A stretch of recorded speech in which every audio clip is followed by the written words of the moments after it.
Bonjour et bienvenue dans Écolo au boulot. Je suis Cassandre Joly et mon but est de donner du sens au travail à travers l'écologie. Ensemble, nous trouvons des idées, des astuces, de la motivation et de l'inspiration pour rendre son quotidien au travail plus écologique et se sentir utile.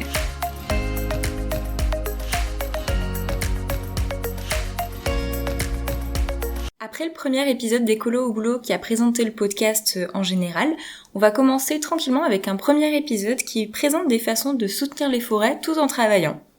Mais rangez vos râteaux et vos brouettes, on ne va pas parler d'outils de jardinage, mais d'outils numériques. Alors vous le savez, nos choix au quotidien ont un impact sur l'environnement, et on va voir que nos choix d'outils numériques en ont aussi. Je vais vous parler de 2 moteurs de recherche et d'une application mobile qui permettent de planter des arbres tout en faisant notre travail habituel. Et ensuite, on récapitulera comment les utiliser selon nos 3 niveaux d'implication dont on parle dans Écolo au boulot, le niveau personnel entre collègues et en impliquant l'entreprise.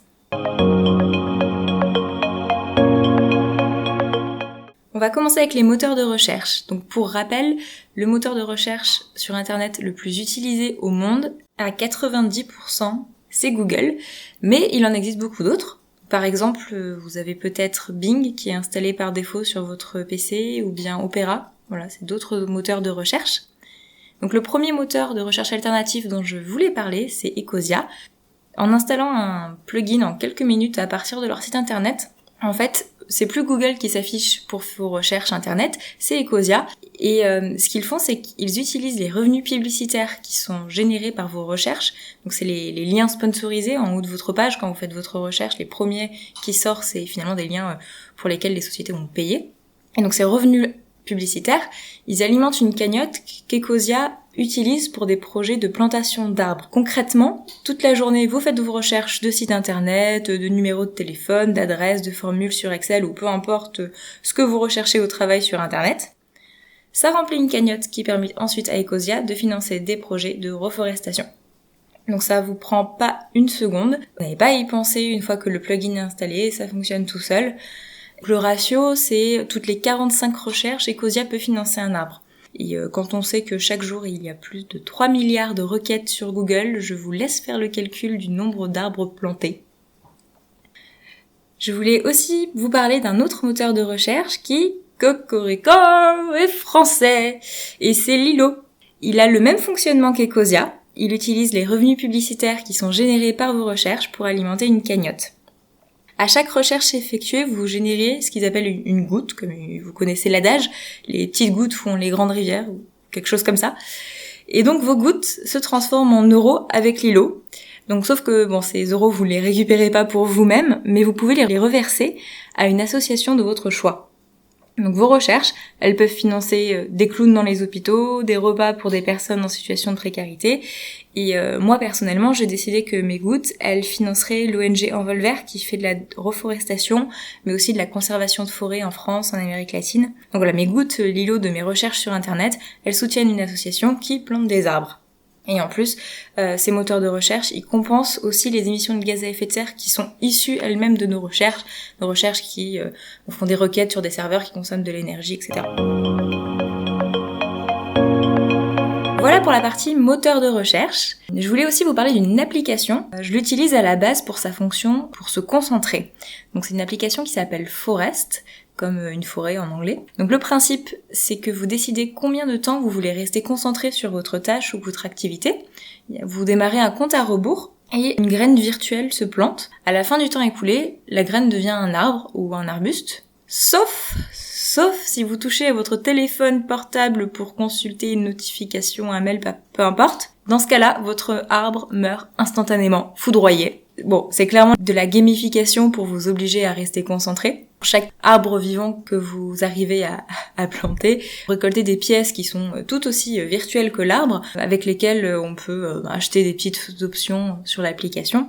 Bon, tout ça c'est virtuel, pas de souci, personne ne tue d'arbres parce que vous avez envoyé un SMS. En fait, l'application a développé la possibilité de transformer les pièces récoltées en plantant des arbres virtuels par de vrais financements à une association de reforestation qui plante des arbres en Afrique. C'est disponible seulement dans la version payante de l'application, mais ça coûte à peine quelques euros et ça permet donc 2 choses. Non seulement d'être concentré sur son travail pendant un temps défini, et en plus, ça permet de financer de vrais arbres derrière. Donc c'est gagnant-gagnant et j'adore cette idée-là. J'en ai terminé avec la présentation des outils et il est temps de passer à l'action. Donc, de manière assez simple, à l'échelle individuelle, vous pouvez télécharger ces moteurs de recherche, Ecosia, Lilo, l'application Forest, et les utiliser au travail, mais aussi à la maison. Par exemple, j'utilise Ecosia au travail, Lilo à la maison, et puis Forest sur mon smartphone. Pour impliquer vos collègues, il suffit de leur en parler, de les inviter à télécharger les moteurs de recherche et l'application. Sur Lilo, il existe même des systèmes de parrainage. Toutes les 100 gouttes, vous pouvez parrainer un ami ou un collègue et s'il s'inscrit, vous recevez 100 gouttes en plus que du coup vous pouvez reverser à l'association de votre choix. Si jamais ils ont des freins, vos amis, vos collègues à qui vous en parlez, vous pouvez leur expliquer que ça ne les empêche pas d'utiliser Google en fait. Il leur suffit de taper google.fr dans la barre de recherche ou même finalement de désinstaller Ecosia ou Lilo si ça leur plaît pas. Donc voilà, vendez-leur l'essai. Et enfin, vous allez peut-être avoir besoin d'impliquer votre entreprise si c'est le service informatique qui décide du moteur de recherche que vous avez le droit d'utiliser. Même si c'est pas le cas, l'entreprise elle peut très bien décider de mettre tous les postes informatiques avec Ecosia ou Lilo comme moteur de recherche par défaut. D'ailleurs, Lilo commence à proposer aux entreprises des offres pour permettre aux collaborateurs de donner du sens à leurs recherches internet qu'ils font pendant le travail. Donc finalement, ça peut devenir un vrai projet assez fédérateur autour d'une association environnementale. Donc à la fois virtuellement avec les gouttes Lilo, mais pourquoi pas aussi dans la vraie vie.